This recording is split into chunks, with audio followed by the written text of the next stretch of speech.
Assalamualaikum warahmatullahi wabarakatuh. Perkenalkan, nama saya Febri Nugroho dengan NIM 04825428 dari Prodi Sistem Informasi. Pada kesempatan kali ini saya akan mengerjakan tugas praktikum jaringan komputer yang sudah ditunjukkan ya. Ini untuk soalnya. Silakan pelajari panduan praktik tugas 2, kemudian praktikkan setiap materi yang dijelaskan, yaitu CD, CLS, tanya sampai dengan ke net. Nah, untuk praktikum kali ini saya akan menggunakan command prompt.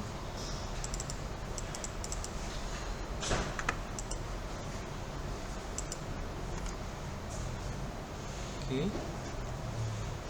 Pertama adalah untuk CD. Nah, untuk CD, penjelasan dari CD dalam command prompt itu, CD itu adalah perintah untuk pindah-pindah direktori. Misalkan CD untuk di users, nah dia akan berpindah seperti ini.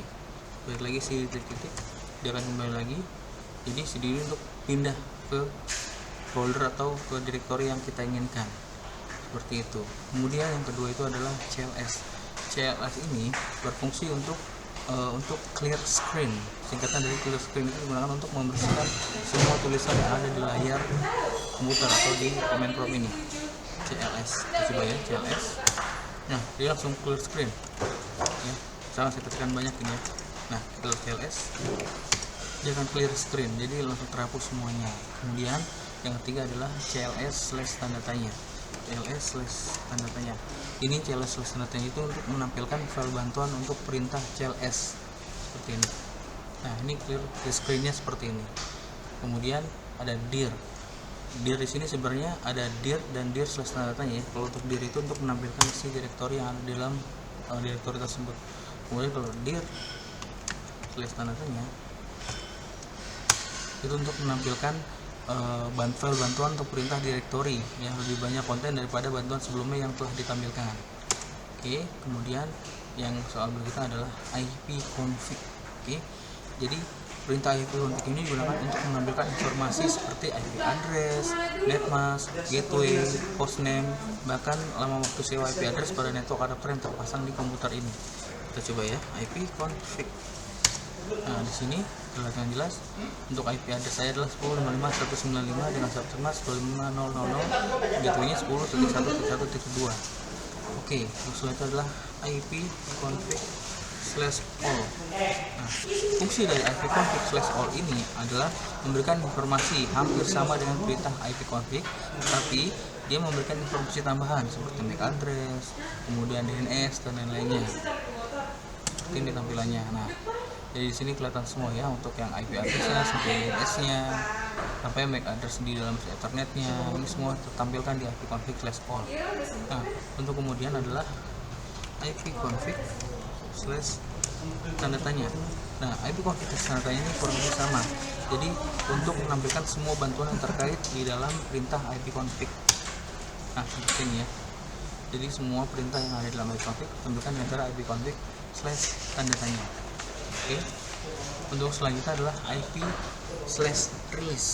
Nah, fungsi IP/config/release ini adalah untuk melepaskan atau mereset semua settingan IP address yang di dalam komputer ini. Untuk network address-nya, untuk IP address komputernya itu kita hilangkan dari IP yang tadi ya, kita hilangkan IP yang sebelumnya.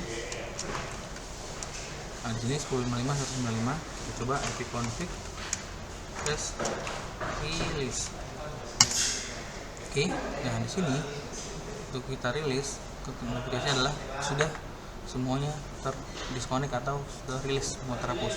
Jadi dalam network saya ini sudah bisa digunakan identify. Oke, di sini kita coba lihat lagi ipconfig. Maksudnya ini untuk IP sudah tidak ada, sudah terreset, sudah kosong. Jadi fungsinya ipconfig/release itu untuk mereset atau melepaskan semua IP konfigurasi yang di dalam komputer di adapter ini. Oke, kemudian adalah ipconfig/renew.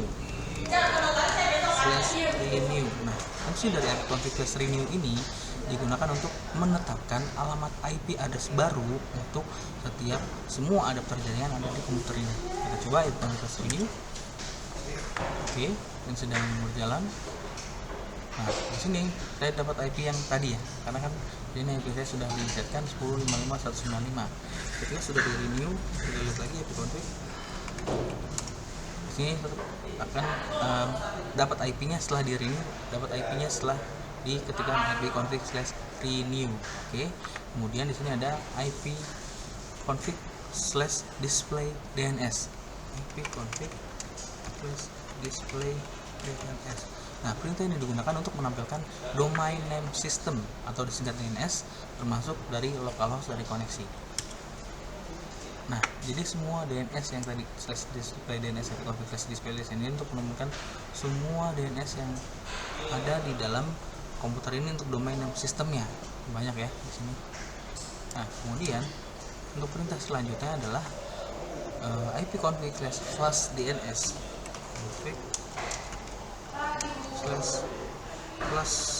/DNS. Nah, perintah ini digunakan untuk mengkosongkan atau mereset DNS cache-nya seperti ini ya. Nah, jadi cache di dalam /DNS ini kita kosongkan, kita clearkan seperti itu. Kemudian selanjutnya adalah IP config /register DNS. Oke, ini fungsinya adalah untuk perintah digunakan untuk mendaftarkan komputer ke dalam DNS server terdekat. Oke, sorry, ini ada problem. Nah, di sini sedang register. Nah, di sini sudah terregister karena di sini tidak menggunakan DNS terdekat ya, jadi menunggu hingga 15 menit. Tapi ini fungsinya adalah untuk meregistrasikan komputer DNS yang terdekat seperti itu. Kemudian selanjutnya adalah perintah untuk ping. Oke, turunkan dulu. Nah, ini untuk perintah ping ini fungsinya adalah untuk menampilkan ping yang koneksinya ya. Jadi ping itu adalah package internet gopher ya. Jadi IP ini pingnya kita lihat untuk melihat apakah koneksinya itu berjalan atau tidak. Jadi ping fungsi kombinasinya adalah ping. Kita coba di 3 tahap. Yang pertama kita coba ping ke localhost. Nah, jika seperti ini, ping ke localhost ke dalam ke komputer saya ini, kita inventory ini, jadi reply 1 selama 1 detik milisecond ya, menit per second. Ini ping kedua kita coba, itu kita ping ke loopback. Nah, ini juga sama, jadi loopback ini untuk loopback balik untuk pingnya ya. Kemudian kita coba ping ke IP 23.0.0.1. Oke, nah fungsi ini, nah di sini reply from IP-nya, kemudian bytes-nya paketnya selama 30 ya, selama 1 detik ya. Gitu. Jadi ini sudah terkoneksi untuk ke IP-nya. Jadi fungsi ping itu perintahnya adalah untuk memastikan, untuk menguji koneksi di dalam si IP komputer ini. Kemudian selanjutnya adalah ping itu banyak untuk perintahnya ya. Ya, ping itu jadi untuk perintah-perintahnya itu bisa beraneka ragam. Jadi fungsinya misalkan kita coba lihat ping /datanya. Nah, perintah ping ini sebenarnya banyak untuk yang penting dan lainnya. Tetapi yang saya tahu adalah untuk perintah ping komputer untuk misalkan kita tes untuk mengirim paket yang besar ya. Itu perintahnya ping spasi min l. Kita coba kirimkan paket 1000. Oke, buat ke IP si IP yang akan kita tuju. Misalkan kita coba ping ke IP DNS saya. Oke, seperti ini. Nah, jadi ping paket ini mengirimkan 1000 paket bytes ini ke IP tujuan ke 10.1.2. Jadi koneksinya ini stabil. Seperti itu. Kemudian untuk selanjutnya untuk pengetesan ping untuk batasan jumlah tertentu ya, jumlah balasannya.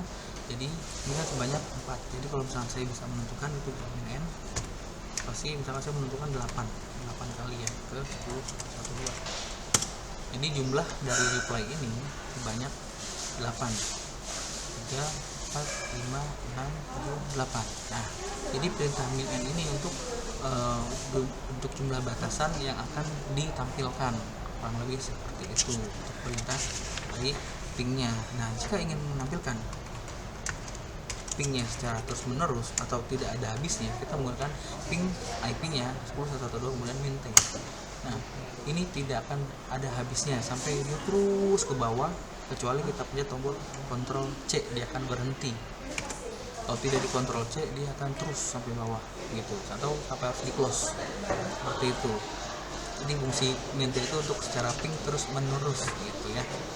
Kemudian setelah ping di sini ada netstat. Nah, fungsi dari netstat ini, perintah ini digunakan untuk menampilkan informasi statistik koneksi jaringan yang ada di komputer yang sedang digunakan atau dipakai. Pada prinsipnya, netstat itu sama dengan task manager. Oke, kita coba ya. Netstat. Nah, di sini netstat ini untuk menampilkan, kurang lebih sama seperti task manager, dia menampilkan itu untuk informasi statistik koneksi jaringan yang ada di komputer ini. Jadi seperti ini contohnya, ada proto ini adalah kolom proto menunjukkan jenis protokol yang bisa dipakai TCP atau UDP. Kemudian ada local address, ini kemudian kolom menjelaskan alamat atau nomor port yang yang ada di komputer. Kemudian ada foreign address, ini kolom ini menggunakan koneksi dituju oleh local address untuk nomor portnya. Kemudian ada state ini menunjukkan bahwa status koneksinya yang sedang terjadi. Contohnya tadi ya, ini IP TCP ini, kemudian IP portnya, kemudian foreign addressnya, kemudian statusnya adalah established, berarti stabil seperti itu. Jadi fungsi dari stat ini kurang lebihnya seperti task manager. Oke. Tapi di state ini biasanya ini bermacam-macam ya, ada established, time wide, ada close wide. Nah, ini ada maksud dan artinya ya. Jadi kalau listening itu di sini tidak ada listening. Jadi pertama ada listening itu adalah siap untuk melakukan koneksi. Kedua itu adalah sync send, jadi mengirimkan paket sync-nya. Jadi kemudian ketika send receive, kemudian yang receive itu menerima paketnya. Kalau yang stables ini untuk koneksi jadi siap mengirimkan data. Dan kalau time wide atau close time wide ini sedang menunggu koneksi. Kalau close wide ini koneksinya terputus atau close, tertutup gitu. Dan untuk parameternya itu netstat ini ada banyak ya untuk perintah komen lainnya parameternya. Contohnya kita pakai netstat min A. Jadi min A ini untuk menampilkan semua koneksi yang baik, nah yang listening seperti ini ya, seperti itu. Yang established baik, listening itu menjadi listening itu untuk siap melakukan koneksinya. Oke, dan ini close yang terputus. Jadi netstat spasi min A itu untuk menampilkan koneksi yang baik dan buruknya. Kemudian di sini perintah yang kedua adalah netstat dan min E. Oke, min E ini menampilkan status paket yang dikirim atau yang diterima. Jadi netstat min E ini untuk menampilkan jumlah receive atau send yang diterima dan dikirim dari base yang unique package-nya, unique package non discard-nya, error sama protokolnya. Kemudian ada perintah netstat spasi min N. Ini untuk menampilkan alamat atau port di dalam jaringan tersebut yang tadi ya. Nah, jadi menampilkan semua yang ada di sini, min N. Kemudian ada min O. Min O itu menampilkan PID atau proses ID untuk setiap koneksinya. Jadi PID-nya di sini tadi kan tidak ada PID ya, jadi hanya state saja. Kalau dalam min ini ada PID-nya. Nah, PID itu adalah proses ID-nya seperti itu. Nah, kemudian kita menunggu ya, sambil menunggu ini. Oke, di sini perintah selanjutnya sampai ada 3 lagi. Tunggu sebentar. Oke, kemudian selanjutnya adalah min S untuk menampilkan statistik per protokol. Jadi statistiknya seperti ini ya, kita tampilkan min S seperti ini. Tampilannya adalah step masing-masing seperti ini statistiknya ya. Oke, kemudian selanjutnya ada min R. Nah, min R ini untuk menampilkan routing table-nya. Jadi routing table di dalam komputer ini untuk IP-nya, routing table seperti ini ya, interface-nya dan untuk address-nya, active route-nya sampai ke proses IP route table-nya. Kemudian yang terakhir adalah min P dari netstat itu. Min P itu untuk mengenalkan aktif koneksinya ya, protokolnya untuk statistik, jadi bahwa ini statusnya adalah aktif. Nah, kemudian untuk selanjutnya adalah ada tracer. Nah, tracer ini digunakan untuk melihat ya, untuk melihat apakah jalur-jalurnya itu sesuai atau enggak. Jadi untuk routingannya itu bisa kita lihat secara live bahwa melalui mana saja. Jadi perintah tracer ini digunakan untuk memberikan informasi atau rute yang dilewati oleh paket untuk mencapai tujuan yang dituju, entah IP ataupun nama domain gitu ya. Kita coba tracer, misalkan kita coba untuk melihat alamat IP. Kita menggunakan IP server saya. Kita coba lihat tracernya. Oke.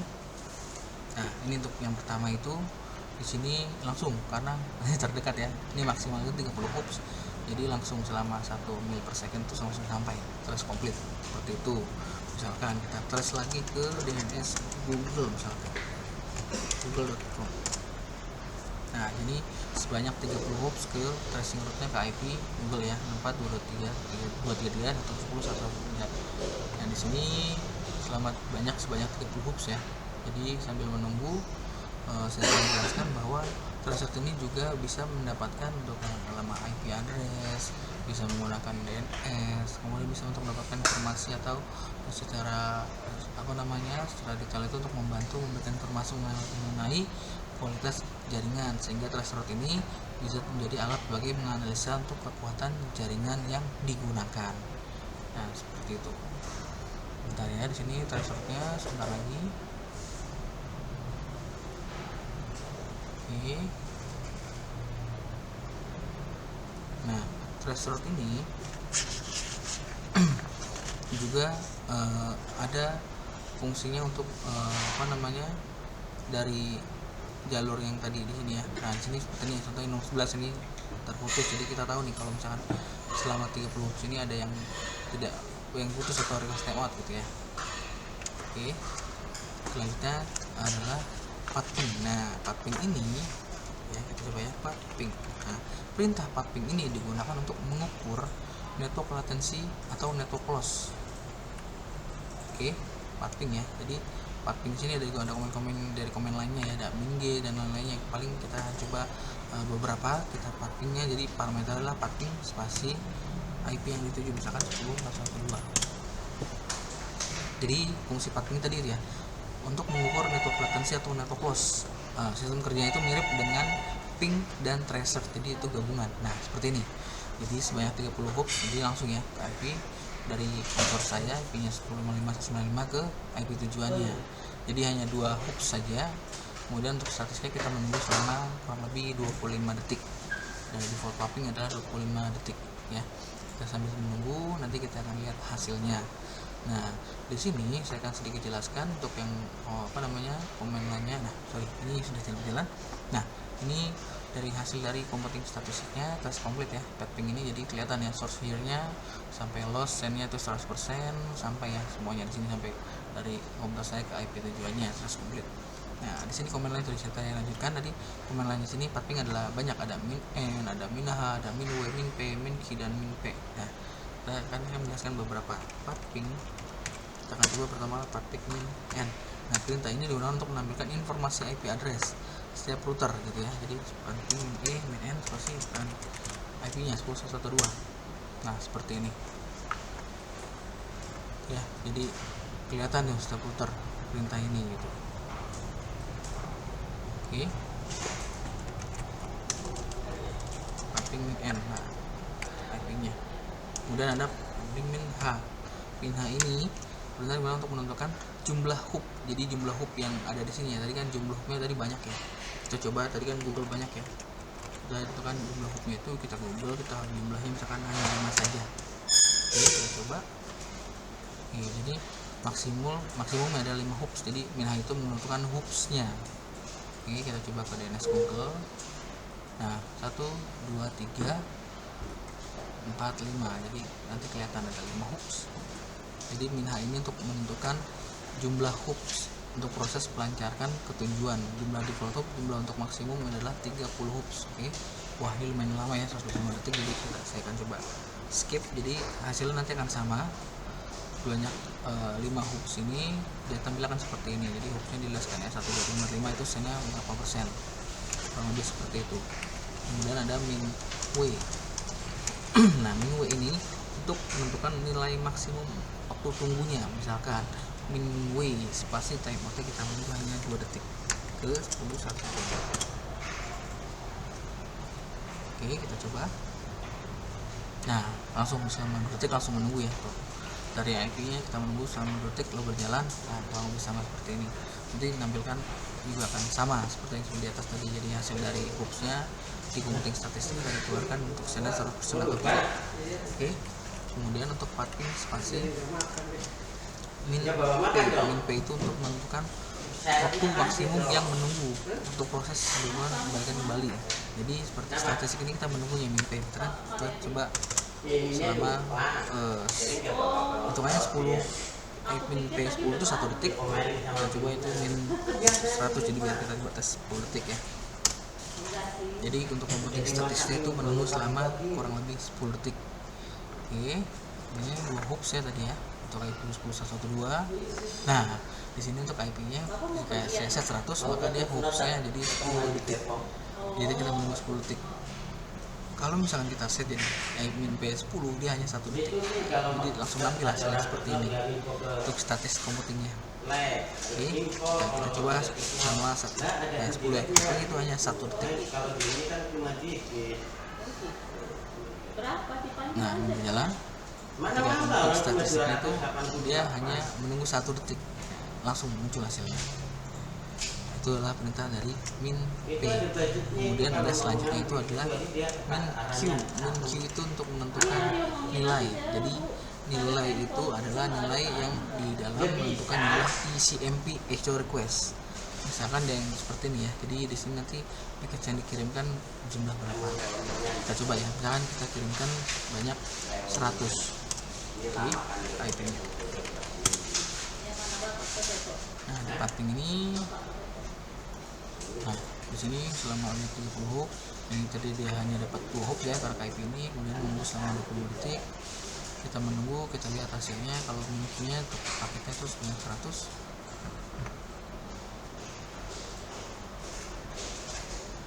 Oke.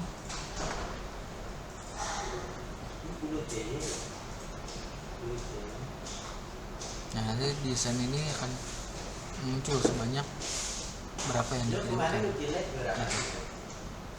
Nah, ini. Jadi yang dikirimkan 100 ya. Jadi desain ini yang akan dikirimkan nih, bagian ini. Sorry, ini. Jadi yang kali ini 100, yang diterima karena kasih 100. Jadi kita bisa set. Misalkan jadi anggaplah kita kirimkan 1000. Sorry. Banyak 100. 10.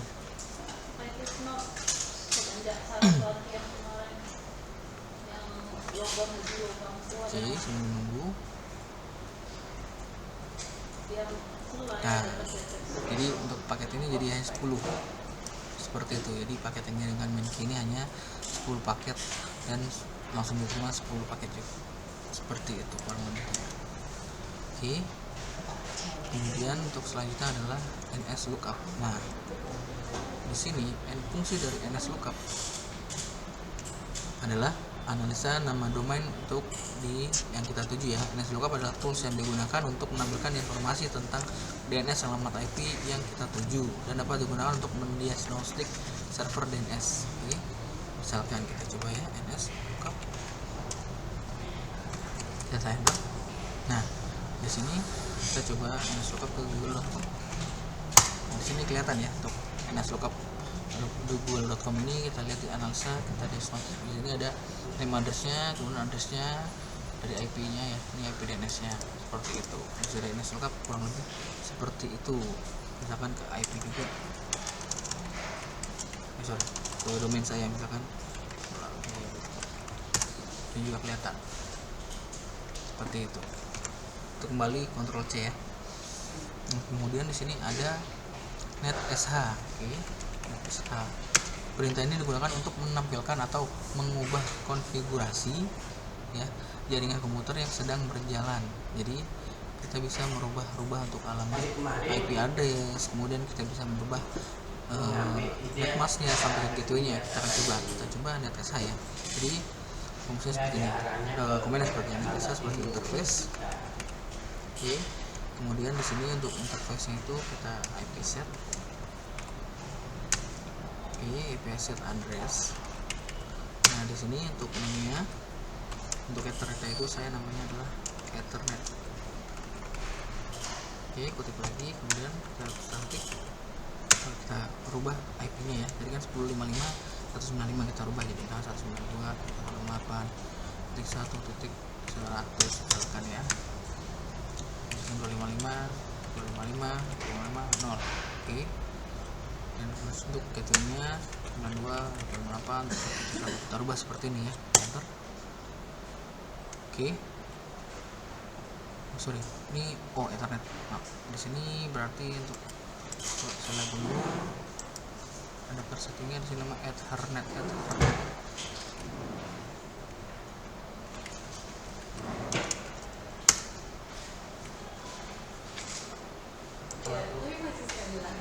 Oke, di sini ya.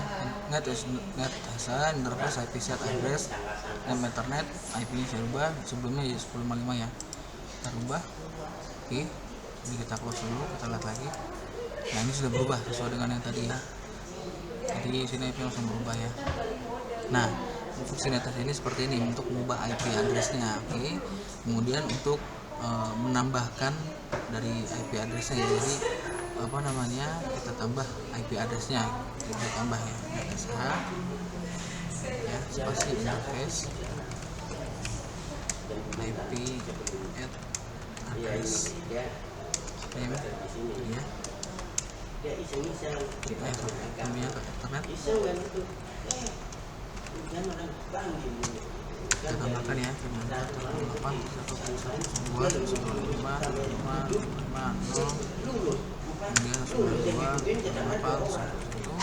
Oke. Sini saya kelebihan interface. Oke, sini saya tambahkan. Kita lihat sekali. Nah, di sini ada IP satu lagi ya. Jadi ini sudah dapat 2 IP address. Oke. Nah, di sini untuk menambahkan saya adalah net asal interface IP address name Ethernetnya, kemudian IP-nya. Nah, kemudian untuk next selanjutnya adalah untuk menghapus dari secondary IP ini ya. Kita hapus IP ini. Coba net kemudian interface IP delete address name Ethernet ya, namanya tadi. Kemudian dari IP 218.1.2.1.5.5. Oke, kita hapus. Nah, kita lihat lagi. Nah, ini sudah terhapus seperti itu. Jadi fungsinya adalah untuk menghapus si IP yang secondary tadi seperti itu. Nah, tambah lagi, ini fungsi NetSH selain adalah untuk merubah IP statik menjadi IP dynamic atau DHCP. Jadi komennya adalah NetSH spasi interface spasi IP set address name, namanya ya. Kalau ini sudah nggak masuk dia. Spasi source DHCP. Sudah. Kita kelebihan S lagi. Interface. Nah, ini sudah berubah ya. Jadi 100 kita kembali lagi DHCP ke IP yang tadi seperti itu. Untuk fungsi NetSH kurang lebih seperti itu. Jadi kemudian NetSH digunakan untuk menampilkan atau mengubah konfigurasi jaringan komputer yang sedang berjalan untuk IP address-nya dari segi IP address, subnet mask, dibagi itu DNS, WIMP, firewall dan lain-lainnya. Oke, kemudian fungsi selanjutnya adalah root. Oke, fungsi root ini digunakan untuk menampilkan, untuk menambah atau membuang atau menukar perintah root table dalam sebuah host. Jadi fungsi root ini adalah kurang lebih untuk menampilkan dan menambah, membuang dan menukar. Oke, kita coba lihat root printnya dulu. Root print ini digunakan untuk perintah menampilkan table routing tablenya ya. Coba, nah ini routing tablenya tadi ya. Ulang table komputer saya, kemudian cara untuk menambahkan routing table. Nah, di sini belum ada routing tablenya 192. Saya akan coba tambahkan routing tablenya. Jadi fungsi dari itu bisa kita tambahkan juga ya. Caranya adalah add, kemudian IP-nya. Misalnya saya tambahkan Windows 1.8.1.0. Kemudian tambahkan masnya 255.255.255.0. Kemudian masukkan ke IP-nya, misalkan 192.168. Sorry, IP saya misalkan 10.55.195. Oke. Nah, ini sudah oke. Kita lihat lagi root print lagi, kita lihat. Nah, di sini akan nambah ya untuk yang IP-nya ya tadi 1.0 ya. Ini 0 ini nambah only ya. Nah, jadi Jadi ini adalah untuk menambahkan perintah routing table-nya. Oke. Kemudian ada perintah selanjutnya untuk mendelete. Jadi ini tadi kita coba delete ya. Kita coba delete. Oke, kita coba delete. Artinya caranya adalah root delete spasi IP-nya tadi ya 92.8.0, kemudian max-nya itu adalah 255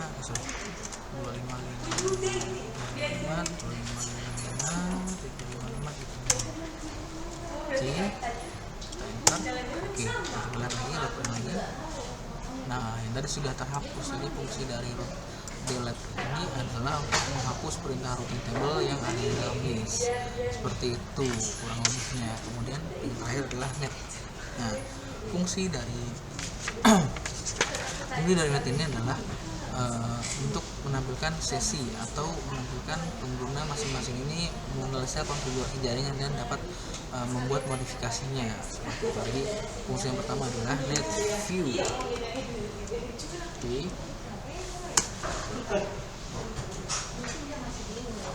Nah, net view ini fungsinya adalah untuk melihat komputer yang sedang aktif atau terhubung ke dalam LAN. Jadi setiap komputer terdaftar itu akan terlihat. Nah, di sini ini tidak ada ya, karena di sini servernya adalah workgroup, jadi tidak ada yang masuk ke workgroup, jadi harus ke domain kita. Kemudian fungsi kedua adalah net time. Ini adalah fungsinya untuk melihat menyengkronkan waktu ke komputer lain dari komputer server atau komputer lain ke komputer saya. Contohnya net time spasi backslash 2 kali, kemudian namanya server enter. Oke, jadi jamnya di sini sudah sama dengan di flash scanner ini 0829 ya, sama ya. Seperti itu fungsi dari net time-nya, kurang lebih seperti itu. Kemudian di sini adalah net user. Nah, net user ini adalah fungsinya untuk menampilkan akun pengguna di dalam komputer yang akan kita tuju. Misalkan tadi ke server ya. Net user spasi di sini ada untuk kertas scanner. Oke. Coba. Nah, di sini ya. Di sini langsung menampilkan user account di dalam si komputer ini. Net user langsung kelihatan user account-nya. Di sini ada administrator, ada guest, ada ketua, ada admin, ada developer dan ini ya, account-nya. Jadi untuk tugas 2 kali ini saya sudah selesai untuk menjelaskannya. Terima kasih atas kesempatan waktunya, dan untuk penilaiannya mohon di revisi jika saya ada kesalahan dan ucapan. Terima kasih. Wassalamualaikum warahmatullahi wabarakatuh.